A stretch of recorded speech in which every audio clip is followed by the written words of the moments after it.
What's going on, guys? It's your boy Az. We are back here. Apologies. I'm very slow on getting these uploaded, and haven't had the time. Our internet crashed and it's been having some issues, so we haven't really been able to upload stuff. But anyways, we're back. We full disclosure here as well. We got this done in 2 shots. We weren't able to get the 1 shot on here, but we did finish off the first day with our cosmic team, Eternals plus Phyla and T'Challa and Kestrel. And yeah, it was pretty smooth for the most part, as long as you're watching your health. And I think if Phylavel's barriering, and she heals herself too when she's got death proof, so as long as you got some sustain there, switching her over to the healer isolate helps as well, because we don't have a designated healer. But the 2 Eternals, Icarus and Xerxes, can basically hold their own, and they're quarterback in this whole thing. So we'll get it done here. Just unfortunately, it wasn't a 1-shotter, but it is what it is. I think, as long as you can get it done in 1 or 2 or 3 shots, I think that's good enough. Even 4 shots is probably fine.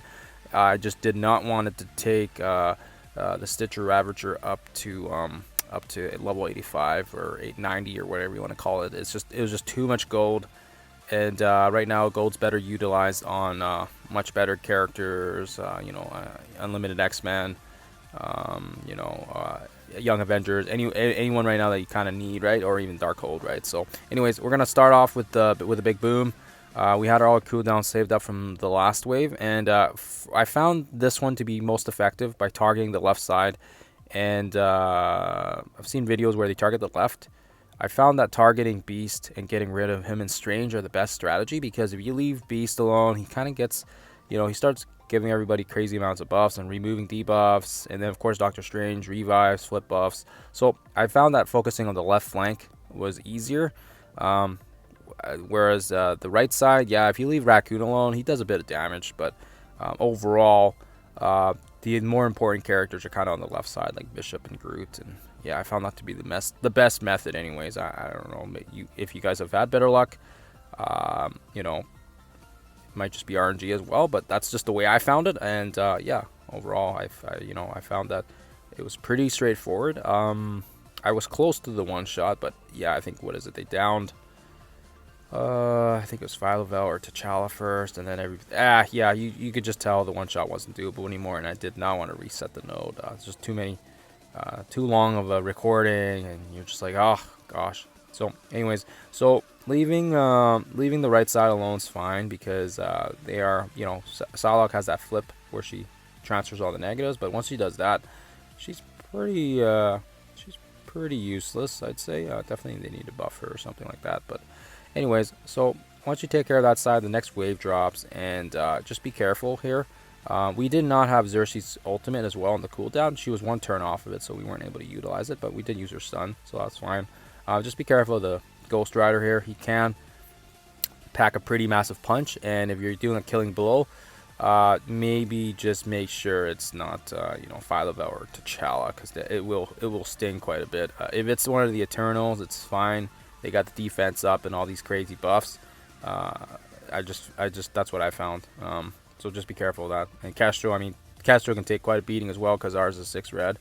But she doesn't have the defense up, and she still survived it. But yeah, it does. Yeah, it's Dark Dimension. These guys pack a punch, so just be careful of that. Taking care of Loki here before he does his thing with his minions. That will get incredibly annoying, especially now that they got some nice buffs as well to their team. So just make sure you take care of Loki. Yeah, and I think just take your time, because with this one you can kind of prolong some of the turn meters up a little bit, but we're gonna speed the footage up after. So you guys can see here, because I think for the most part, once you get through that Beast, Bishop, Doctor Strange, excuse me, not Bishop, Doctor Strange, Beast, and then getting through Psylocke, and then the next wave drops, it's pretty straightforward from there on. So we'll take care of Rocket, and then we'll speed things up here. I leave Black Bolt and Ghost Rider kind of last, because they are a bit slower. They're slower characters. Bishop does more AoE damage, so that's why I was kind of focusing on Bishop as well. But I find that they are slower, so it kind of helps prolong your turns a bit. Do keep in mind as well that leaving Black Bolt alone can also be kind of scary, because if he lands that crazy ultimate, he can do quite a bit of damage. But I found that with my characters, it wasn't too bad. They were much faster than he was, and as you can see here, we leave him last, but we're still fine because the Eternals just hit so much and they proc so much, and then Kestrel hits, and then we survive there. So T'Challa goes down, and that's kind of where I kind of knew that this wasn't going to be a one-shotter. So I already took out 9 guys, so that's already 1/3 of the node. So then I just kind of said, you know what, let's just see where it takes us, and we'll keep going here. I focused on the left side again because we got that beast in the left corner there. I tried going the Squirrel Girl route, and it was not working because once Beast does his his crazy amount of buffs for the team, everybody was just getting offense up, defense up, speed up, whatever, hoo-ha, and yeah, it was just a mess after that. And then of course Groot does his thing as well, cleanses, and then does his defense up as well, and it's just, yeah, it was incredibly annoying. So just focus on Beast on the left side there. We're taking care of Zemo because we don't like his ability block and his slow and everything like that, and his proc as well. So that's why we took care of him. But yeah, now after you take care of that, focus on Beast. After you land that defense up, you can basically focus your targets there and get rid of him. Do keep in mind as well that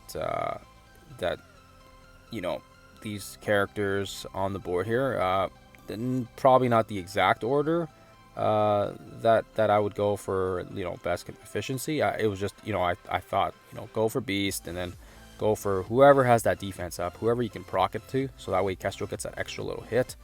But I kind of knew from that point on, I knew we were going to get wiped here pretty soon after. So then I just said, you know what, we'll just go with it, see how much damage we can do for the next wave, and then we can jump back in with attack number 2 and see where that takes us. So anyways, so as you guys see here, we're just going to kind of slowly trickle through and get rid of some characters here before the next wave drops on us, and then do as much damage as we can here. And you know what? Surprisingly, Phyla-Vell holds up quite well. I thought she wouldn't be quite as good as some people thought because she doesn't really heal all that much. I did switch to healer isolate on her, but yeah, she's not really a healer. She's more of a damage dealer, and she works well when she's on the full Infinity Watch team. But yeah, that's what I found. She was quite effective, and I think she's 5 reds as well. So anyways, leaving Squirrel Girl and Groot was kind of my plan, so that way you can kind of get your abilities juiced up for the next wave, and it really helps out because then you can kind of get all your cooldowns ready to go. And yeah, as you guys see here, we're pretty much, after we take out Groot, we'll be approximately halfway through the node. So yeah, that's when I knew, okay, let's just see where this one takes us. And of course, Groot's so annoying. Never focus Groot first because you just don't know how many times he'll revive.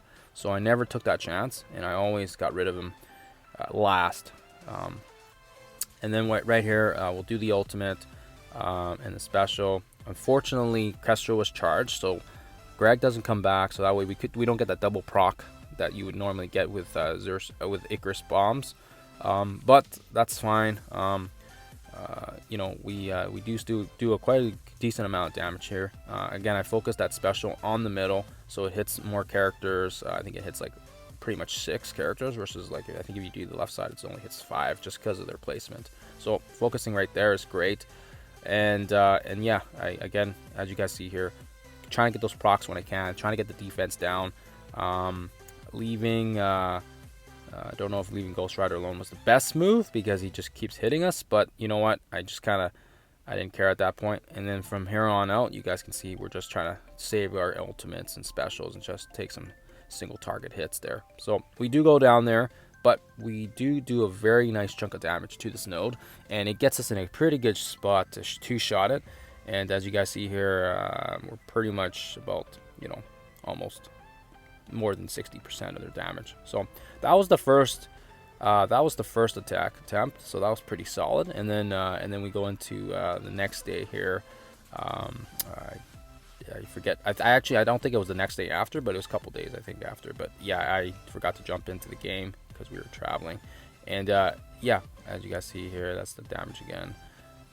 And yeah, we were able to get it done pretty smoothly. I think it was only my first attempt or second attempt that we went in, and yeah, we pretty much everything was pretty much ready for us from the first node attack first attack attempt, not first node.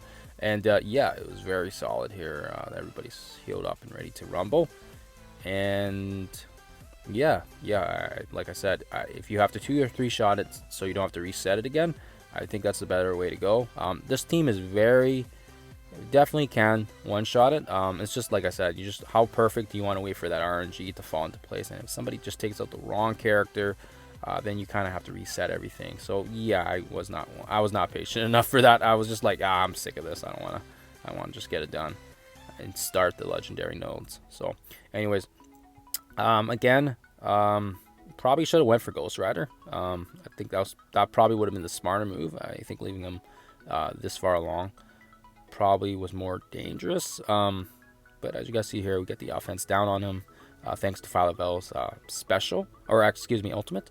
And then yeah, just remember to proc with the defense down. Again, we're just focusing on Ghost Rider here because we finally got sick of him. We're saying, hey, you know what?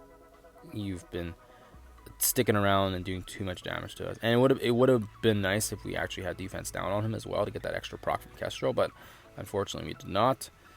So that's fine. And we do have T'Challa back at least, so that's kind of nice for the last wave there. The last wave's pretty straightforward as well. It's very straightforward since I think there's only like 6 guys left, so it makes it pretty easy for us once we take care of these ones. And like I said, just always hit that defense down, get that proc going on.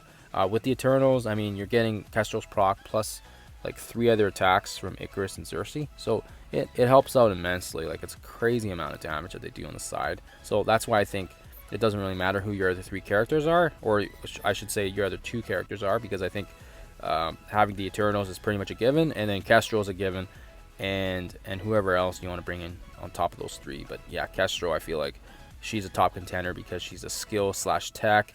So she's not too much materials in terms of resource investment, and she just plays so well for all the game modes, not just Dark Dimension, right? She's good in the Doom Tech raids. She's great in the skill nodes for Doom raids. She's good in War. She's good in Cosmic Crucible. Just everything. So, anyways, again, similar wave, except this time we do have a little bit more happening with the Axemen.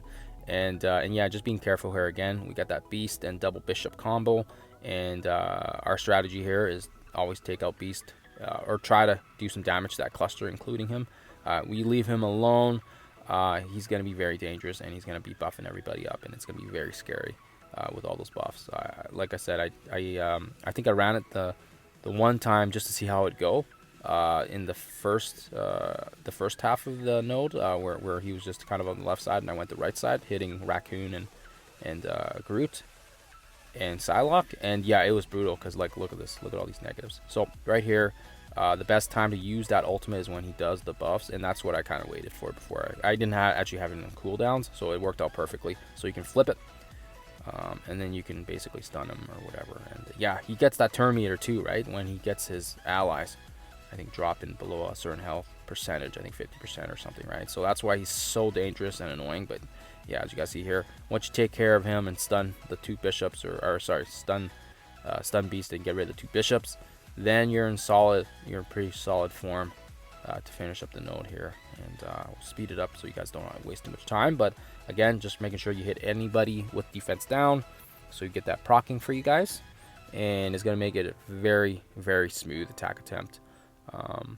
Yeah, like I said already, you can do it in 2 or 3 or 4 shots. I think as long as you just get it done slowly. I think these nodes are much easier than the city nodes, and it makes it a little easier for you guys, especially if you have the Eternals. If you don't have the Eternals, probably gonna be quite a bit harder. So anyways, as you guys see here, what's a good idea too is if you're trying to get ready for the next node, just making sure you're killing off Greg so you get some heals back to Hela. But I think for the most part, we're pretty solid on all the cooldowns. And so we'll go ahead and take her out. And that is a close, you guys. That's close. So that's a 2-shotter there. We got some nice Elite 5s. And some gold as well.